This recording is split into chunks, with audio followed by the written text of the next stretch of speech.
Welcome back to Fantasy Football RPG, your go-to source for all things fantasy football. Join us for expert analysis, top strategies, and the latest insights to help you dominate your league. Let's level up your game and dive into the nitty-gritty. Without further ado, let's get the action.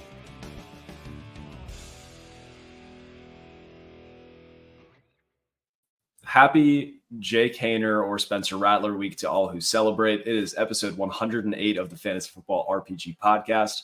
I am Mike. You probably know that by now. And I'm joined by Evan. You probably know that by now. But we have a special guest. We have the lead co-host of Out of Rhythm Fantasy. How are you tonight? I am fantastic for a Tuesday night. It's actually not too chilly up here. So, yeah, I'm great. There you go. Do you want to tell people, who you are, where they can find you, and what you're working on? Yes, I am Jamie. I am from Out of Rhythm Fantasy. We actually are covering college fantasy. We did NFL, but we transitioned into college, which is I like to say an upcoming sport in the out of world somewhere in there. But you can actually catch me at Out of Rhythm Fan. The handle's up there. Kind of Sunday night, Monday, I actually put out a top 4 guys for waivers. And then kind of Monday into Tuesday, I actually post a top 9 graphic for just all in general. So that's what I do over there. Yeah. If you guys haven't checked out Jamie's work, feel free. He's really crushing it there. So thank you for keeping us ahead of the curve in the college realm. But we got to get into, the NFL stuff. Before we do, I want to give a quick shout out. Head over to BetMGM, use code LWOS250. I know it's a mouthful, but it stands for Last Word on Sports, which we have just partnered with. So you can find our podcast hosted there. So use code LWOS250. Get $250 in bonus bets. If you have a gambling problem, call 1-800-GAMBLER. Look up all of the things. Take care of yourself. But let's get into some recap from week 5. And now it's time for news and notes. Devontae Adams still, kind of hiding there, trying to figure out hamstring, waiting for a trade. Evan, do you think he's going to play again for the Raiders before getting traded? No, his tenure's done with the Raiders. Very nice. Feel pretty confident about it. Yeah, no, that's fair. Moving on down the list, Nico Collins, he's expected to play this week. Anthony Richardson, Jamie, I want to talk to you about a little bit of AR love. So he's dealing with a hip pointer. Joe Flacco comes in and he slings it. Do you want to have the discussion? Should they go back to Anthony Richardson? Are they just going to try to ride it out with Flacco and see how it goes? Give Richardson extra time to heal? What would you do if you were the Colts in that situation? Well, I've actually had some hip issues, and I know that for a fact. I would actually stay with Flacco. If he's the guy that's going to get able to toss the ball to Downs or to your other wide receivers, I think Flacco is your best option. But the upside with Anthony Richardson, he's got the rushing capabilities. But I drafted quite a bit of AR5, and I'm kind of regretting it at the moment. But I would go with Flacco. Yeah. The Russian quarterbacks are great for fantasy. Kyler Murray's been killing it. We'll talk about Jaden Daniels' meteoric rise later. But Donovan, I agree with you. Jay is the man. If you guys are listening to the replay of this afterwards, remember, we're live on YouTube every Tuesday at 8:30. Rashee Rice, LCL. Evan, was there any more with that or just LCL out for season? Yeah, I mean, most of the reports said LCL out for the season. They said no significant damage to any of the other ligaments. No significant, but he's read into significant what you mean, what you want at that point. Yeah. It's definitely pretty interesting. It's very, very, very rare that just the LCL snaps. Yep. When that happens. Usually other things in the knee go with it. So we'll see how that translates to recovery. We'll see how that translates to the surgery even.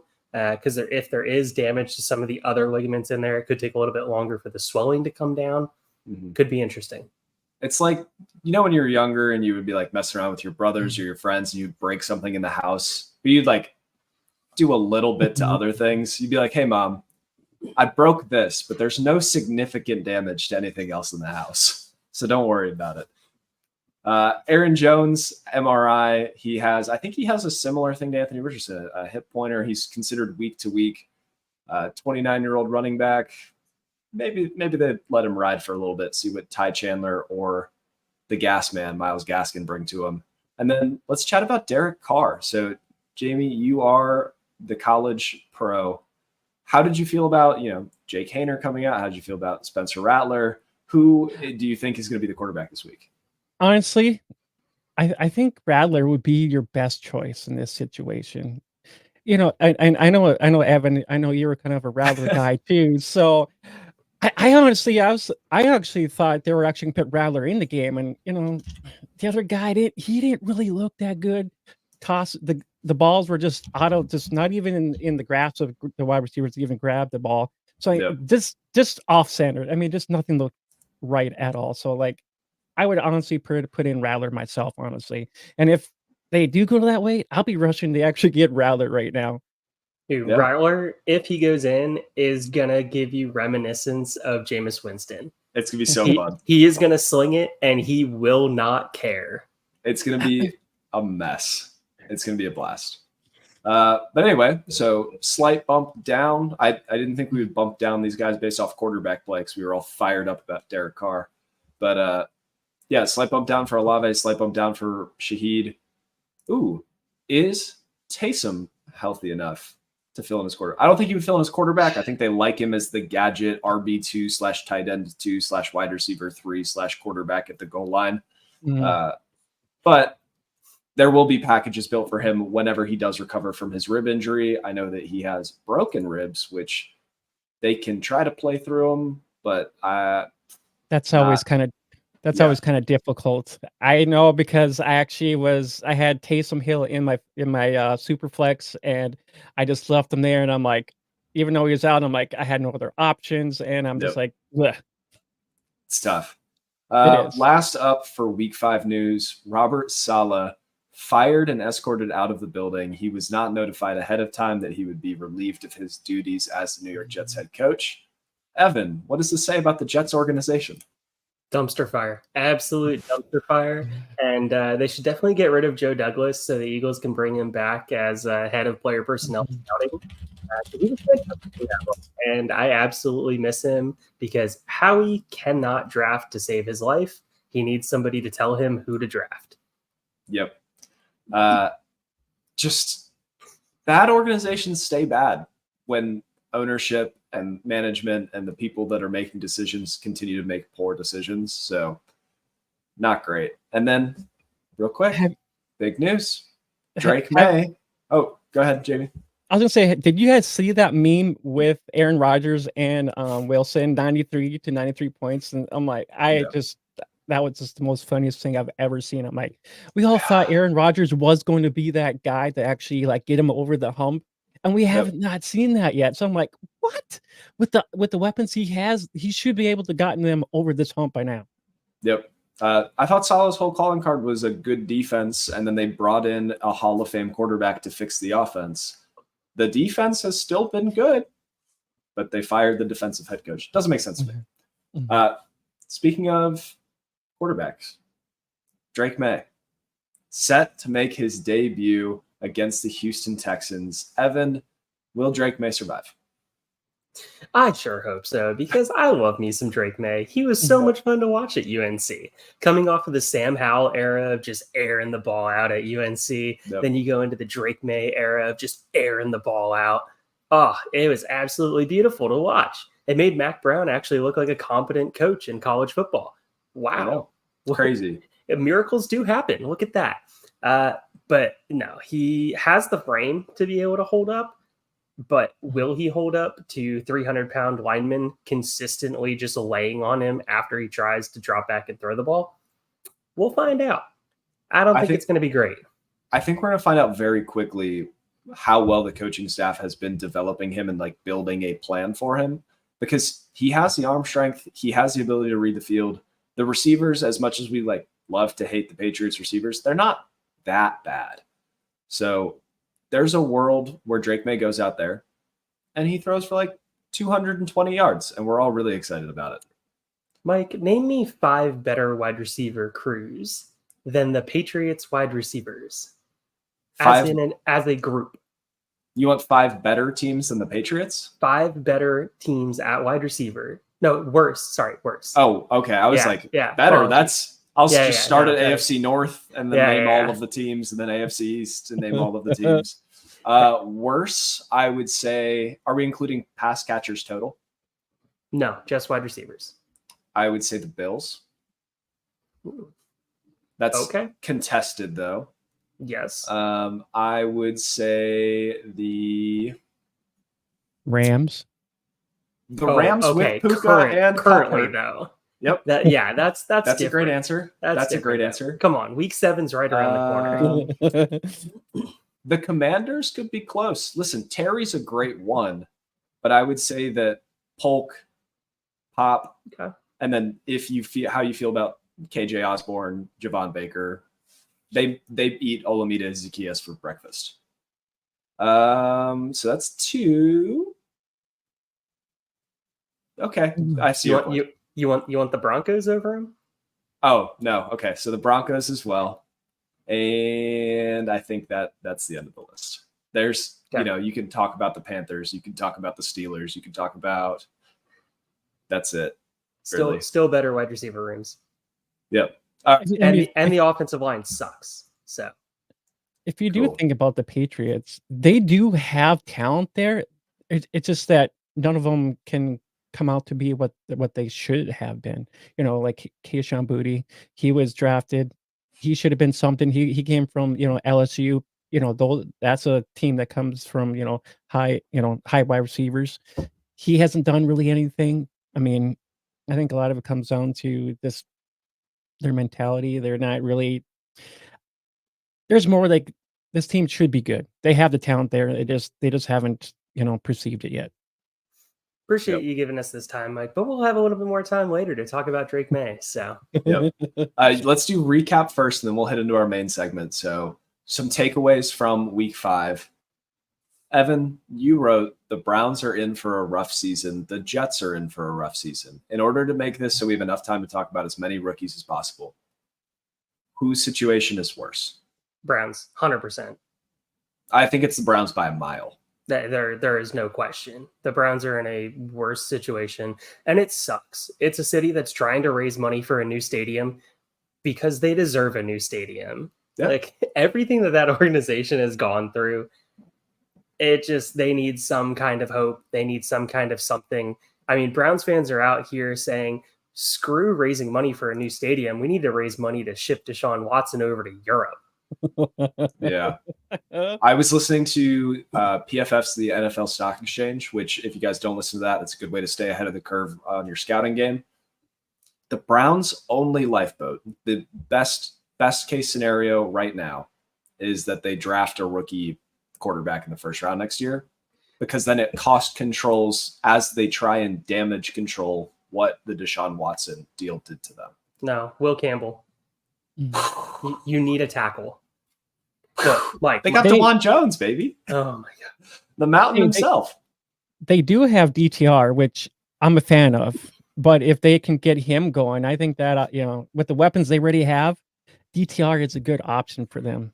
They also They also have Winston, who everybody in Cleveland loves Winston. Whoa, just hear this out. Everybody loves Winston in Cleveland right now. He's going around to kids' hospitals. He's going to charity events. He's signing things for fans out on the street. Like, Winston is the man that city could rally behind, even if he just keeps the games close. He doesn't even need to win it. He needs to keep them fun. Sure. I mean, Winston is that guy. I mean, we already know that he's got an arm. He's the next Rattler. We already know that he likes to air the ball. Come on now, so it's just the down. Cleveland doesn't want to move on from freaking Watson. Moving down the list, we have some concerns we want to talk about. I'm just gonna blanket this now. I'm concerned about all Browns offensive players until Watson is benched. You can't trust. Amari Cooper's getting 13 targets a game, but he's only getting 4 or 5 catchable ones. Jerry Jeudy's getting 9 to 10 targets a game. He's only getting 3 catchable ones. It's tough. So is there a Browns offensive player that you would start with confidence, or are they all just flex options that you're praying for a touchdown? No, they're all flexes. All right. maybe the next coach to get fired, Doug Peterson with the Jags. So Tank Bigsby looks great. They can't put him on the field because they've invested in ETN. The offense looks suspect at best. They're not coming together around Lawrence the way that they should. So I'm going to ask both of you, use code LWS250, over under week 9.5, Doug Peterson gets fired. I'm going to go later in the season. Okay.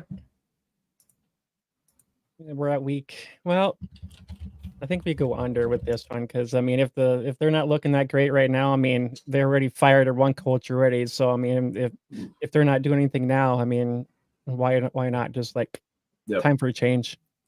I will say, here's their schedule coming up. They have the Bears this week. They have the Patriots the following week, and then the Packers and the Eagles. If they lose one of the two games of, preseason, we probably would have picked like Bears is going to be a tough game, but they should win that. Patriots, they should win that. If they lose both of those games, it could be Peterson's gone. So I'm going to go over because I think that they do win those games as they should, but we'll see. Evan, I'm not concerned about the Seahawks defense being broken. That was a nice note. And let's talk about the Commander. No, let's talk about the Commanders when we get to Jaden Daniels. Why are you trying to get ahead of the game plan, Evan? Vikings 5-0. When do they get their next loss? I'm going to read off the Vikings schedule right now. So their next loss is this week. They play the Lions. No, well, it's Dallas. in 2 weeks.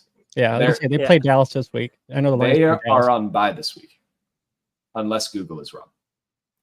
So, am I crazy? No, they should be on bye. Yeah. Okay. So Vikings are on bye. Then they get the Lions after the bye. Evan, are they winning that game? Yes. Jamie, are they winning that game?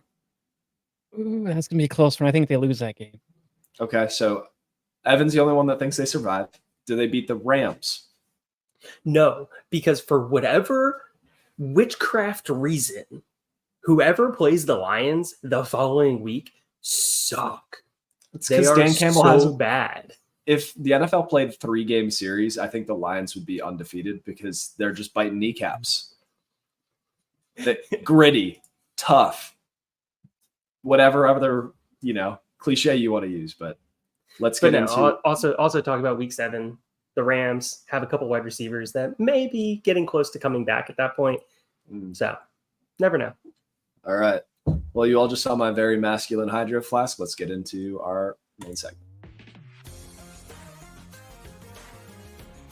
All right, let's switch gears. Roll for initiative as we dive into this week's segment.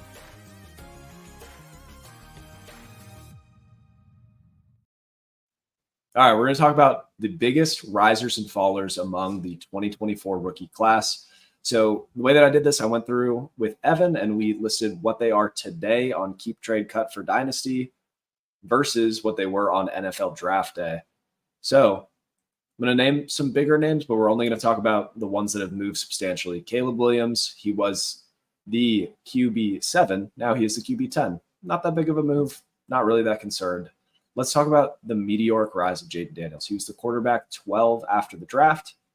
As of today, he is not just the quarterback one. He is the overall highest valued player on KTC, and that's why it's a very dangerous tool.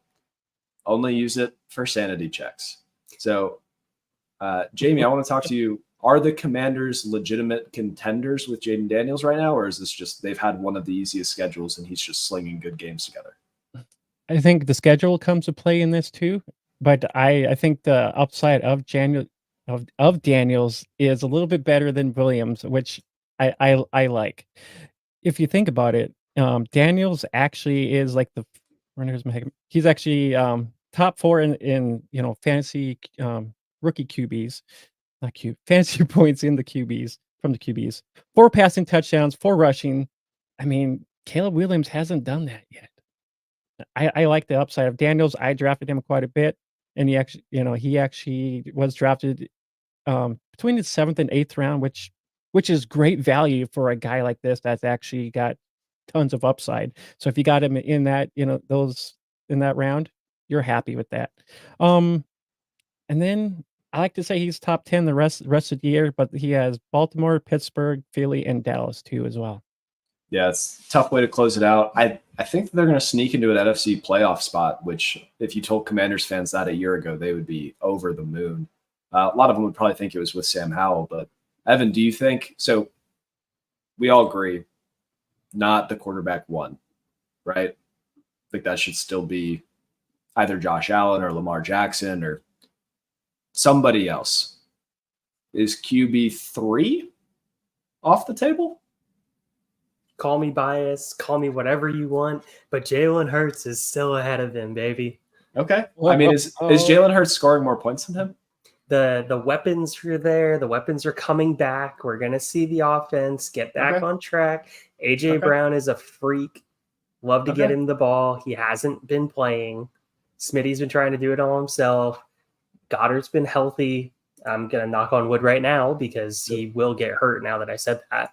And Lane Johnson is coming back, and he will be hopefully at full strength the rest of the season. So, very fair. Jamie, do you agree? Like QB4? QB5? I think that there's an argument to be made that he's in the tier of the top guys. Yes, I do agree. I think he does stay in the top. I think he does stay in like the top 5. He's actually QB4 right now on the season. So with him, until he really flops, I'm starting him. And I think he's got tons of upside. So I think he stays in the top 5 for sure. Yep. Redraft leagues, if you drafted him, you're keeping him. You can probably drop your other quarterback and just ride out with Daniels. And if he gets hurt when he's on bye, then you can play the waiver game. But you have a plug-and-play starter the rest of the way. Last thing I want to talk about Jaden Daniels, because this is something that everyone talked about pre-draft, that pressure to sack percentage. I'm going to list off some players. So I have EPA lost per sack this year. So when he is getting sacked, it's because he's running towards the line, and rather than losing 6 yards, he's losing 2. Rather than losing 8 yards, he's losing 1. Some guys that are losing more EPA per play on sacks. Trevor Lawrence, Joe Burrow, CJ Stroud, Matt Stafford, Geno Smith, Caleb Williams. And Deshaun Watson leads that by a mile. So I think that the talent is there. He's only playing with one wide receiver that most people can name, unless you're really in love with Luke McCaffrey. So I think there's room for him to grow, which is wild because he's the QB4 on the season. Let's talk a little bit. I know I said we were only talking about the big movers, but Drake May, I want to forecast this. He's getting his first start. It's in a tough matchup. He wins this game and puts up 18 fantasy points. How high up the rankings do you think he moves? He's currently QB 16. He was QB 17 after the draft. I don't think he moves a ton. I think he goes to 15. Okay. Maybe 14. Jamie? I think he kind of stays where he's at. I mean, the first couple albums we did see wasn't that great. I mean, he kind of helped them get down to the field, but I think he's got an uphill battle with him, especially with just the wide receivers in general, getting a rapport with them. I don't really see him moving that much. We're prefacing that, Mike, with you saying he wins this game. Yeah. I think he loses. So I thought it was almost the other way, that if he loses, like this changes nothing. This entire season, it was just, does he look lost? Is he fine? You're not expecting big fantasy points. You're not expecting anything. You just want to make sure this guy looks like an NFL starter. If he looks like an NFL starter and wins and puts up a medium amount of fantasy points, a couple of names in front of him, Anthony Richardson, as much as I love him, doesn't look like an NFL starter right now. Justin Herbert, the volume's not going to be there as long as Harbaugh's there. Baker Mayfield just jumped him earlier today. I like Baker. I love Baker. But should we love him more than a rookie with a job that has inarguably better tools? I wouldn't say better tools. I just think there's just a downside with the Patriots. There can be upside, I just like the fact that Baker actually has the talent there. You already see this, but that's why I didn't draft Bays in Dynasty for our rookie draft. I overlooked him just because I didn't like where he landed. It's just like the development is going to take too long. Yeah. When I say tools, I mean the individual tools of the player, not the situation that's around them. So he has the tool. Yes, I agree with that. He has the tools. Yep. Yeah. Patriots, not a great environment for him to grow. The nature versus nurture thing is going to be tough to see. Some other notable quarterbacks, we have J.J. McCarthy, currently the QB 19. He was QB 18. Bo Nix, currently the QB 23, was the QB 21. He's put it together, kind of, a little. And Michael Penix, QB 21, was the QB 24. I guess it's just a product of everyone else stinking around him. But let's move on down to the running backs. So we have Jonathan Brooks, RB11. When he was drafted, he was the RB11. Good work, everybody, not overreacting to him not playing yet. Let's talk about Trey Benson. I loved Trey Benson pre-draft. I was very excited about him. Now, for some reason, Amari DiMaccardo is taking snaps over him, which is despicable, disgusting, coaching malpractice. Where's my what button at? Yeah, I don't know. I do know why. It's because DiMaccardo has the pass blocking experience, has shown that he can keep Kyler upright and is doing all the things it needs to do. But he was the RB 28 today, was the RB 16 after the draft. Evan, do you think that that's gone too far? Do you think that it's not gone far enough? No, it's 100% gone too far. Yep. Benson was the best of the healthy backs in this last year's class. Mm-hmm. And he was clearly the best of the healthy running backs in this past year's class. So sure, we can make the assessment, as we did most of the draft cycle, that this draft class is mainly RB2s at best for your fantasy team, which are replaceable. But where were you taking him? Mid-second, some early seconds. Hopefully you didn't take him in the first. If you did, I don't quite know what you were doing. Yep. So come over here. We'll help you out a little bit and get you some more advice to not take a running back in the first round like that doesn't really have RB1 upside. I think he could have RB1 upside if James Conner disappeared. Yeah, for a season. Yep. Jamie, Yep, go ahead.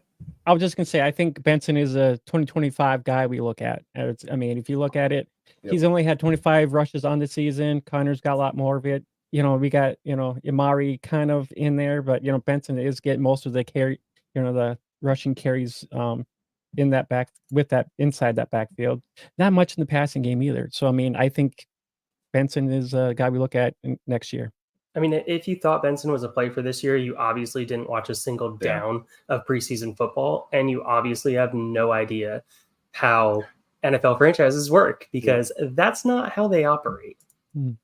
If I may offer, what is James Conner's contract right?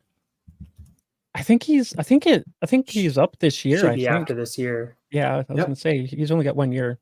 Yep. So he's done after the season. He's going to be 30 years old. Worst case scenario, they bring him back for another year. He still looks like he has the juice, like he's making the most of his touches, but I just want whatever running back is starting in this offense, and I hope that it's Trey Benson before long. This is the constant cycle that we go through with running backs in Dynasty. In the offseason, we're all about, here's the young guy that's going to overtake the backfield. And then September 3rd hits. And give me all the old farts that are still around, running the ball 20 times a game. Derrick Henry has an 80-yard touchdown, and all of a sudden he's the RB12 again. He was like the RB25 in the offseason, and now he's right back up where he was. Somebody asked me for a first and second for him today, and I said, no, thank you.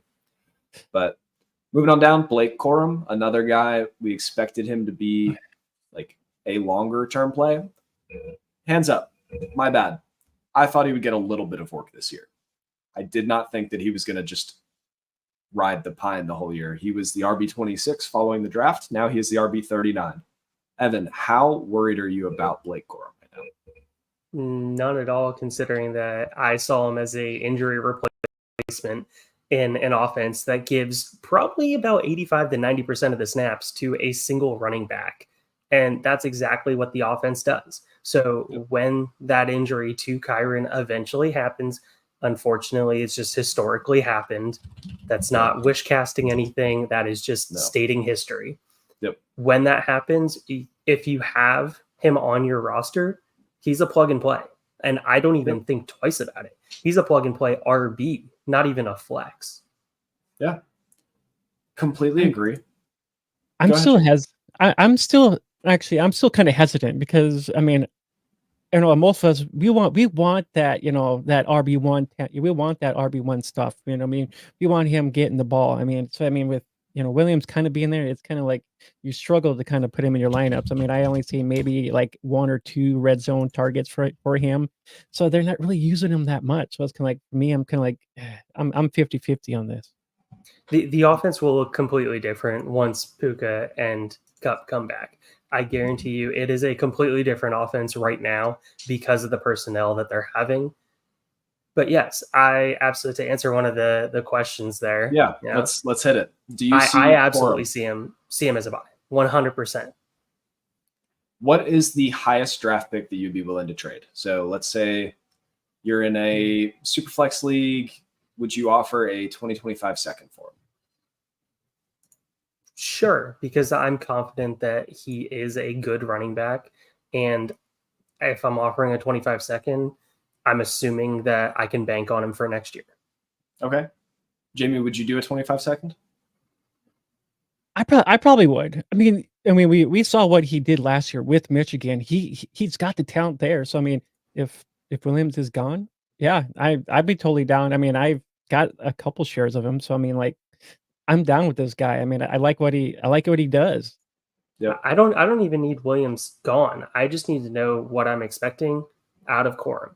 And what I'm expecting out of Corum is filling in for this year and next year in a backfield that when he plays, he's a clear plug and play. Yep. You are holding him as not a roster clogger. He is your best handcuff.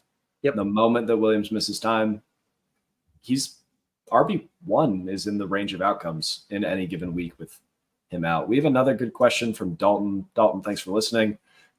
Good sell window on Mason. Send him away for Jacobs straight up. Yes, 1,000%. Christian McCaffrey got some good news. They think that he's going to come back a little bit sooner than they originally thought. So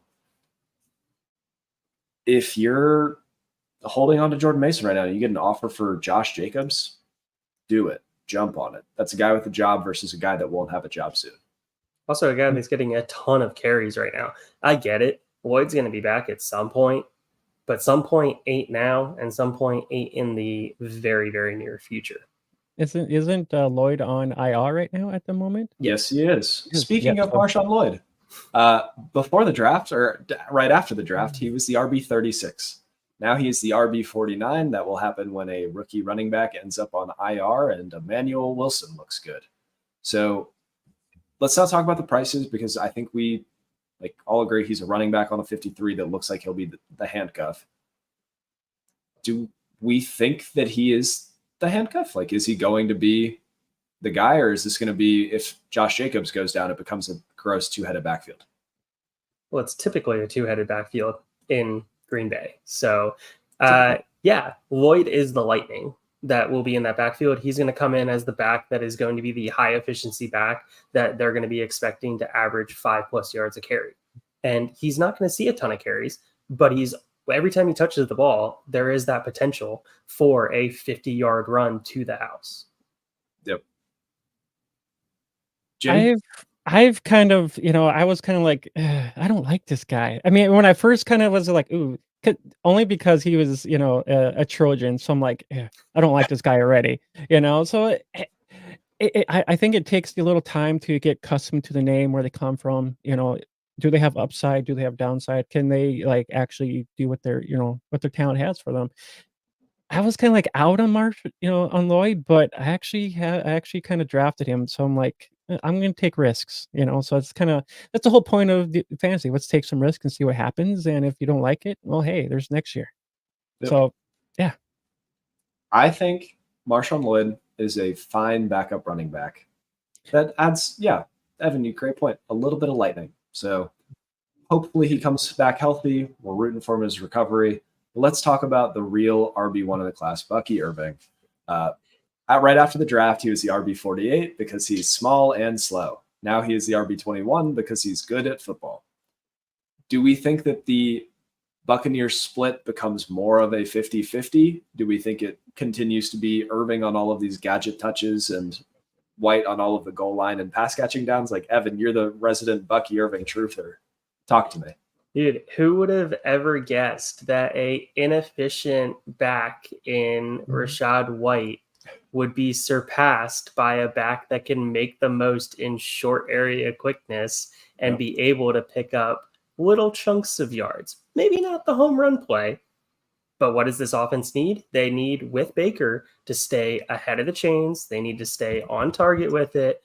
Bucky's not losing you yards. He's getting you those yards. He's changing his body, adjusting his body for the hit. He's getting that little side shuffle to be able to get out of the way to be hit forward for a couple yards extra. It should be a 60-40 White Irving split.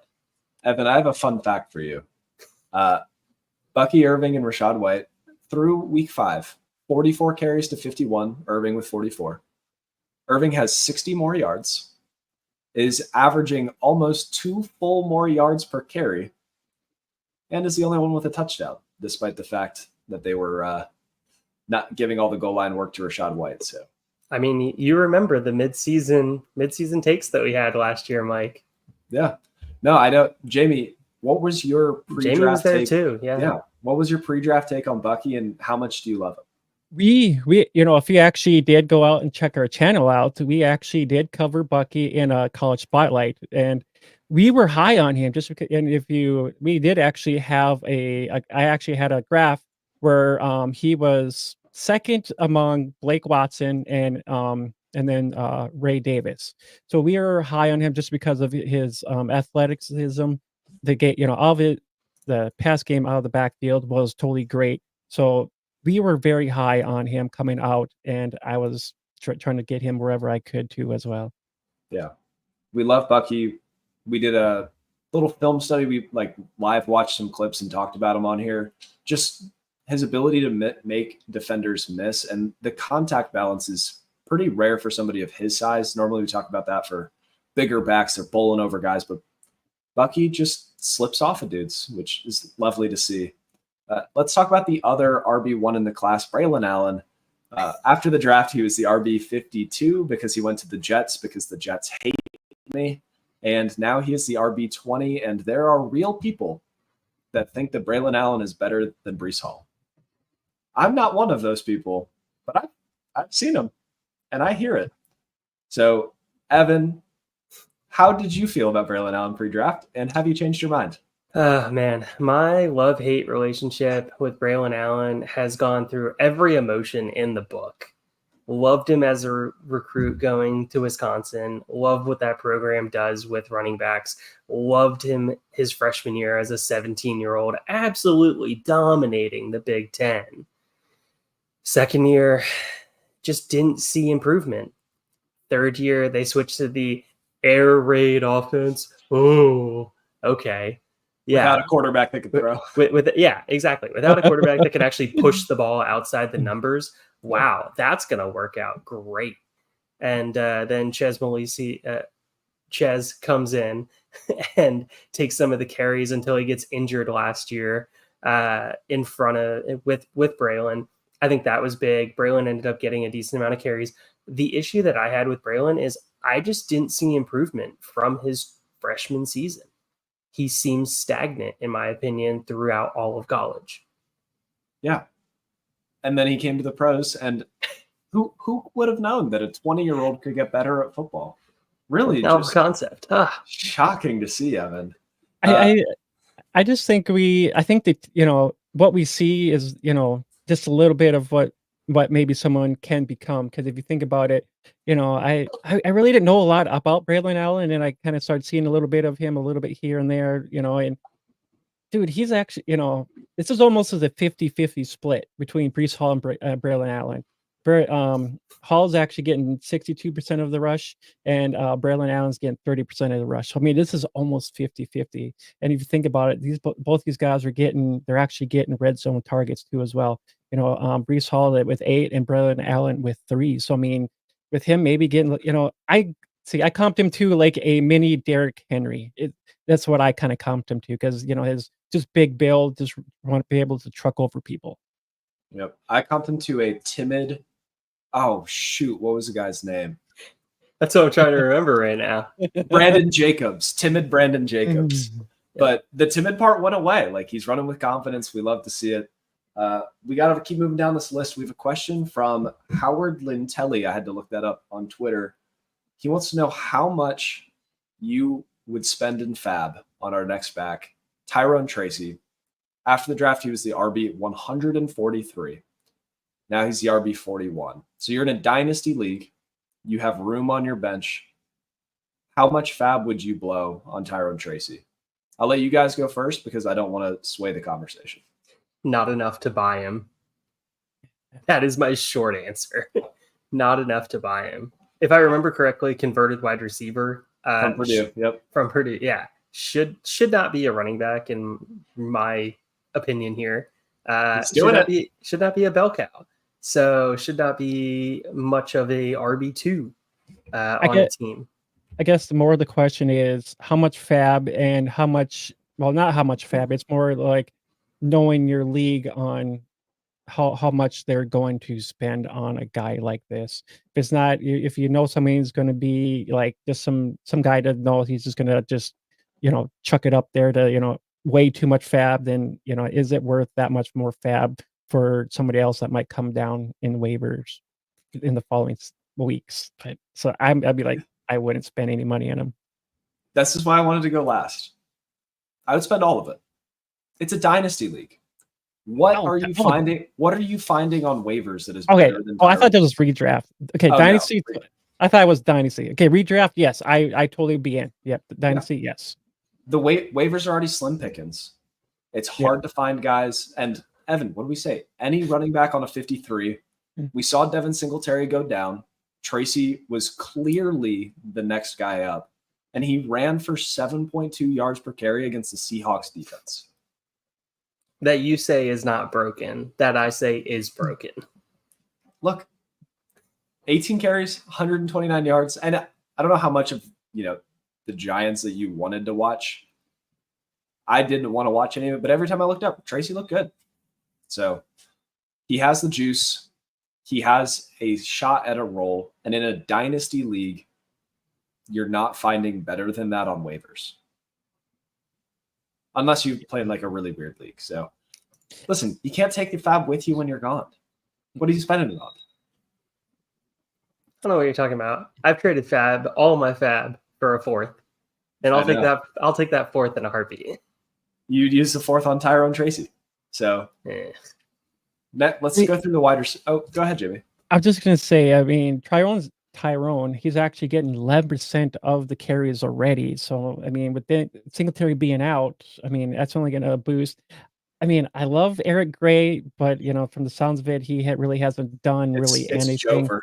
Yeah. So, I mean, he's seen just a smudge. Well, so let me take it back. Eric Gray will be the red zone guy to take the ball in, and Tracy won't be seeing any of that.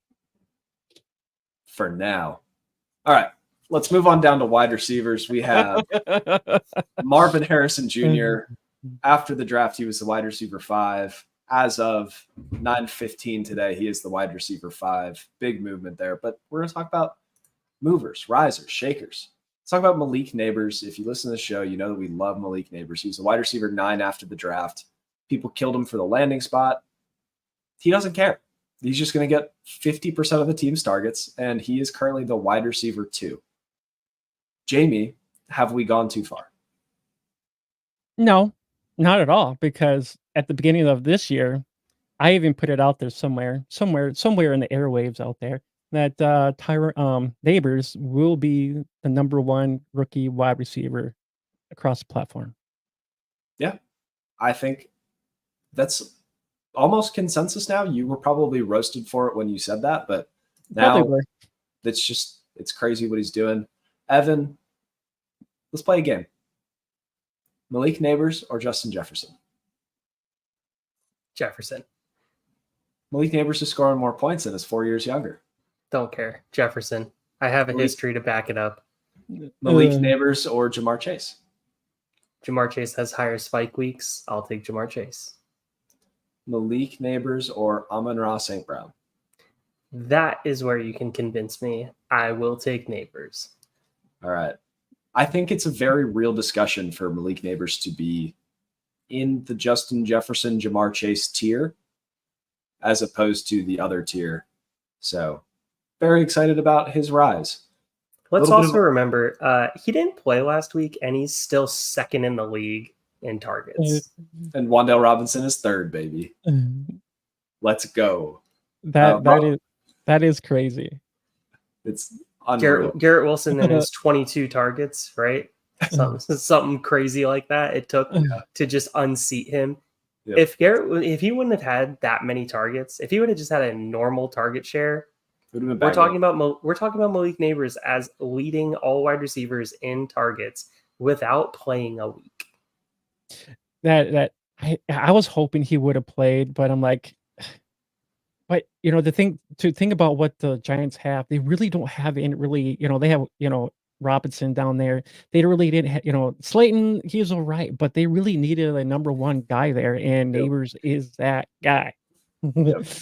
Malik Neighbors is playing Daniel Jones into being the quarterback next year. So Rome Odunze, wide receiver 18 today, was the wide receiver 11 after the draft. It's like we don't learn lessons. Wide receivers with rookie quarterbacks struggle. Wide receivers that are stuck behind two very good receivers struggle. Wide receivers with a eco-terrorist as an OC struggle. So the JSN comps were unfair because Rome Odunze is a better prospect, but when you talk about it, he is the third wide receiver in a Shane Waldron offense that we all hate. So I'm not over the moon about it. I think he's going to keep trickling down slowly. If you're a rebuilding team, I would recommend targeting him as a buy. How do you guys feel about Rome Odunze's ball? I think it's going to be a bigger buy window in about 5-6 weeks when he's still not seeing the production that people want. You get to the trade deadline. We get to like week 10 to week 12 in your dynasty leagues. That window is wide open. So I'm holding Rome. I mean, I've been a Rome guy for a while. I actually drafted him second overall, and I even took him over freaking Marvin Harrison.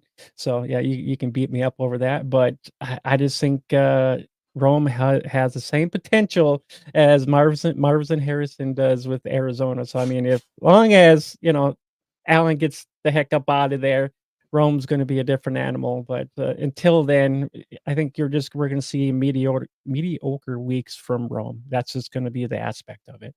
Yep. On the other side of the coin, so Rome's been falling a little bit. Brian Thomas Jr. has gone from wide receiver 29 after the draft all the way up to wide receiver 8. And when you say that at first, it sounds unfounded. But he's a top 12 wide receiver in scoring on the season. All of our concerns about his limited route tree have almost faded away. Even though he's still running a fairly limited route tree, he's just doing it all very well. And the spike weeks are going to be huge because he's big, fast, and catches the ball well. So, Evan, is the wide receiver 8 valuation fair, or is this a little bit of overreaction? It's overreaction, but he is clearly the best wide receiver on this team. It is a team that is struggling. It is a team that is falling behind.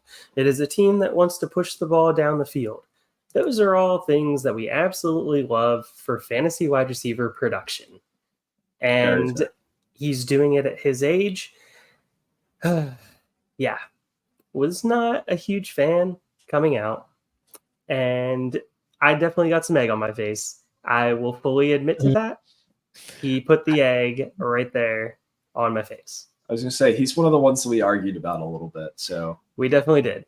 I'll just keep this egg in my pocket.